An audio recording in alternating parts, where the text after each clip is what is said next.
L'avantage ou l'intérêt de connaître, d'avoir la capacité de dessiner, de connaître le concept des lignes d'influence, on va faire une petite étude du viaduc d'Austerlitz, que tout le monde connaît, à Paris, évidemment, sur la Seine, construit entre 1903 et 1904. La structure est une structure en treillis, mais qu'on va simplifier. Donc l'image d'en haut, qui est une image du projet, on va simplement la regarder comme une ligne qui porte donc une ligne courbe, qui est une arche, avec trois articulations, un B, C et D, qui correspondent effectivement à des articulations dans le projet, et deux encastrements aux extrémités qui correspondent effectivement à des encastrements aussi dans le projet. On va non pas considérer les tabliers comportés par des suspentes comme dans le vrai projet, mais simplement on va imaginer les forces comme appliquées directement sur l'arche, juste pour une première approximation et pour une application la plus simple possible du concept qu'on vient de présenter.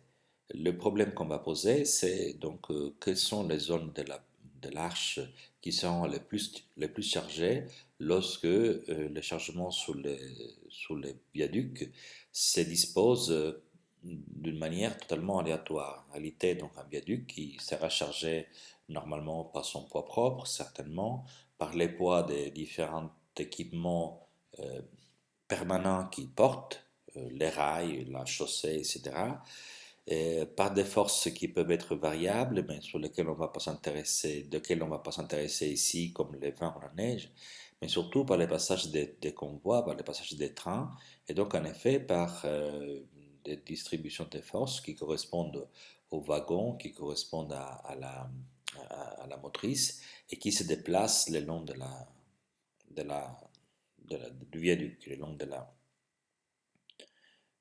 du tablier. Donc, on va imaginer là un cas beaucoup plus simple dans lequel on considère, donc, je répète, les forces comme appliquées sur l'arche, plutôt qu'imaginer une distribution des forces un peu partout égale, comme c'est indiqué dans cette image, qui fait penser à une sorte de distribution des forces permanentes, comme les poids propres, etc.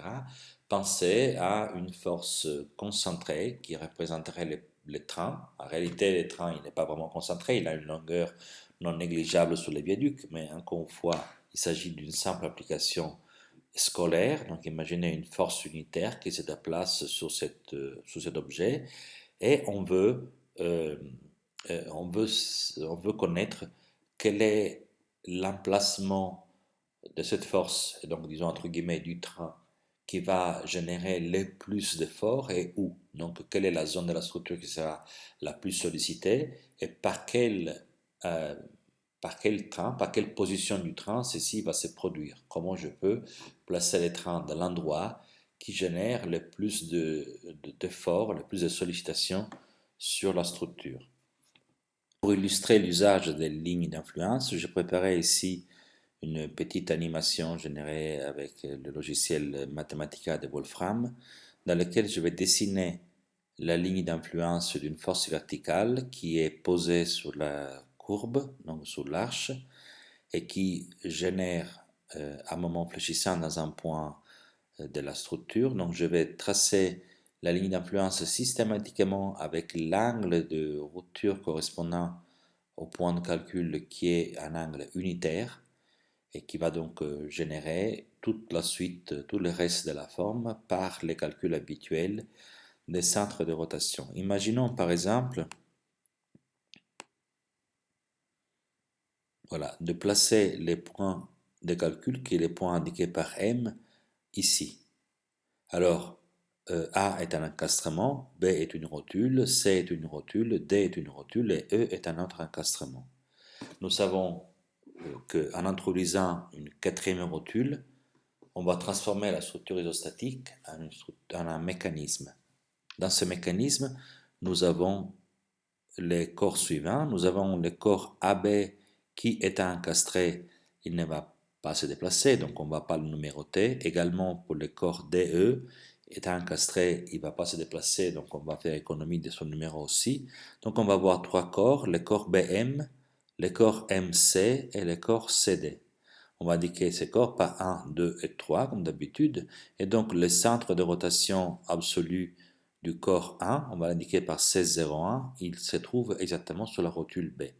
Le centre de rotation relative entre corps 1 et 2 se trouve sur la rotule euh, au point M, donc la rotule M, on va appeler ce centre C12 comme d'habitude. Les centres de rotation relative entre les corps 2 et 3 se trouvent sur la rotule C, donc c'est C de 3.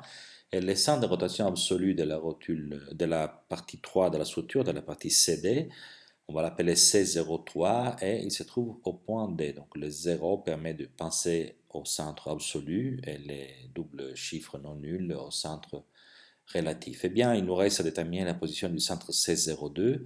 Ce centre doit se trouver par le théorème de Kennedy à la jonction entre la droite qui passe par C01 et C12, comme vous pouvez imaginer ici, et la droite qui passe par C03 et C23, que vous pouvez imaginer ici. Donc, si je fais la jonction de ces deux droites, je trouve ce centre C02. Vous pouvez maintenant tracer, comme d'habitude, les déplacements virtuels. Le voilà. Alors, projection encore sur le plan, sur la droite horizontale ici. On projette le centre C01 qui vient ici.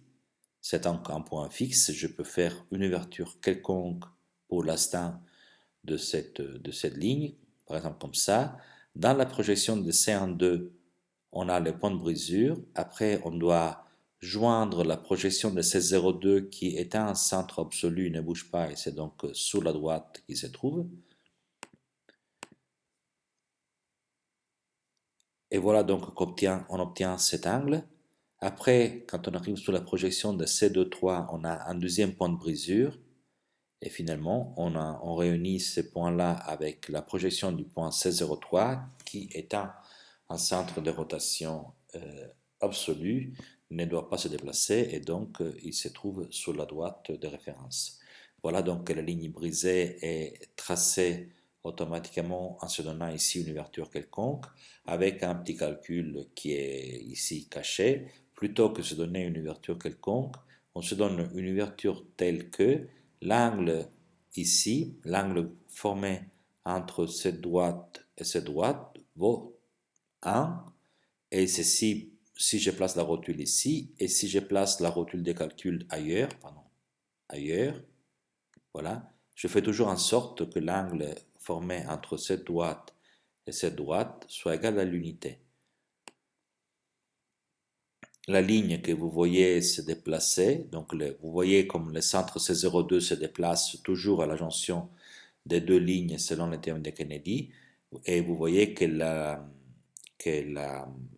ligne d'influence change de forme au fur et à mesure que je déplace les points de calcul sur les segments courbes BC. Et le changement se fait avec la règle que je vous ai dit. L'angle formé entre la première et la deuxième droite, l'angle en fait qui correspond au travail fait par le moment inconnu M, est toujours unitaire. Or, on constate que si le point de calcul est ici, par exemple, où je viens de le placer, voilà, on place les points de calcul ici, la position du train qui va générer un maximum d'effort sur ce point est lorsque le train se trouve exactement sur la verticale, enfin, passe exactement par la rotule. Donc, si un train était effectivement un objet sans longueur, donc si un train était vraiment une charge ponctuelle, pour générer un maximum de moment réfléchissant sur un point de la structure, il va le générer au moment où il passe par ces points.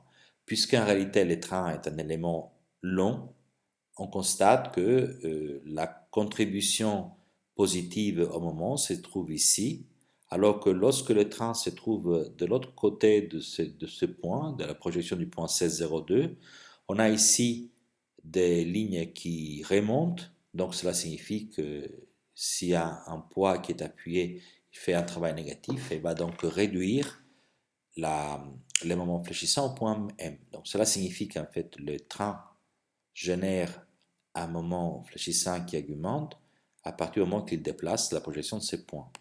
Voilà, donc quand on bouge les points M sur l'arc BC, on constate que l'amplitude de la zone dans laquelle les trains doivent se trouver pour créer un moment fléchissant est variable, mais surtout on constate que l'amplitude de la courbe est aussi variable. Évidemment, c'est là où la courbe la plus grande hauteur que le train génère le plus grand effort, c'est donc par ici.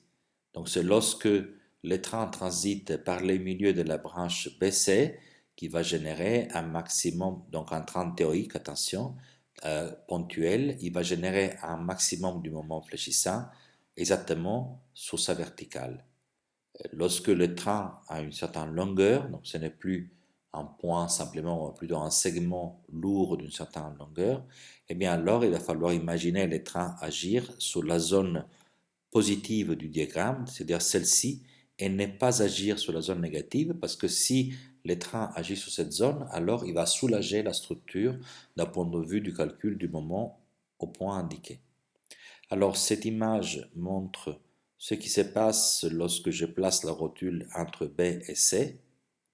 Et j'ai une autre image pour vous montrer ce qui se passe lorsque la rotule se trouve ailleurs. Voilà.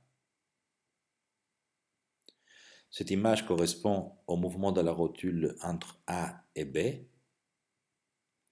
Eh bien, vous pouvez constater qu'évidemment, au point B, on a toujours moment nul. Et ensuite, ce moment grandit dans le sens que si vous mettez une charge égale, au fur et à mesure que la courbe devient plus haute, évidemment, l'effort obtenu, le moment fléchissant obtenu est plus important.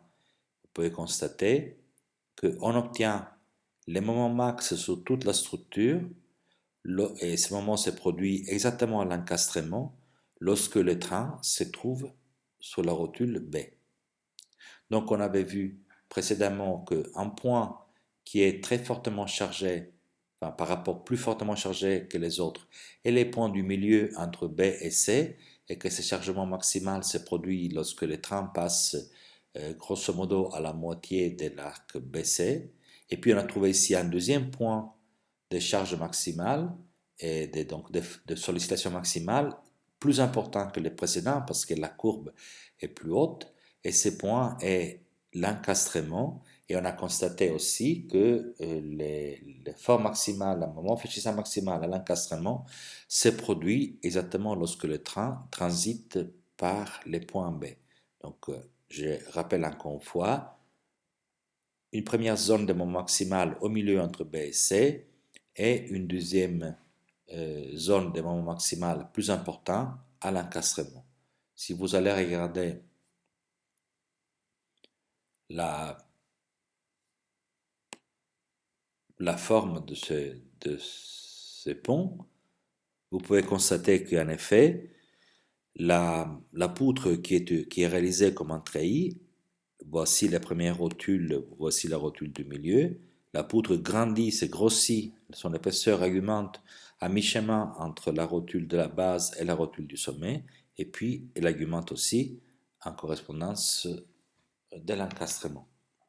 Donc en effet, cette réflexion sur la ligne d'influence nous permet immédiatement de comprendre pourquoi une certaine géométrie était choisie, et elle nous permet aussi de entériner les informations statiques nécessaires pour choisir une géométrie qui serait meilleure qu'une autre, disons dans les limites du possible, optimale, au moins pour ce qui est de ces critères de choix purement liés à la statique.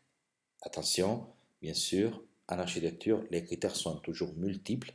La statique n'est qu'un des ingrédients qui est présent par rapport à d'autres ingrédients. La statique a la qualité, disons, d'être toujours présente à cause de la loi de la physique.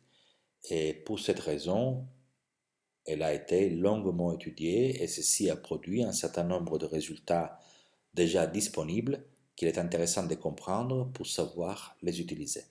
Je vous remercie de votre attention et bonne fin de journée.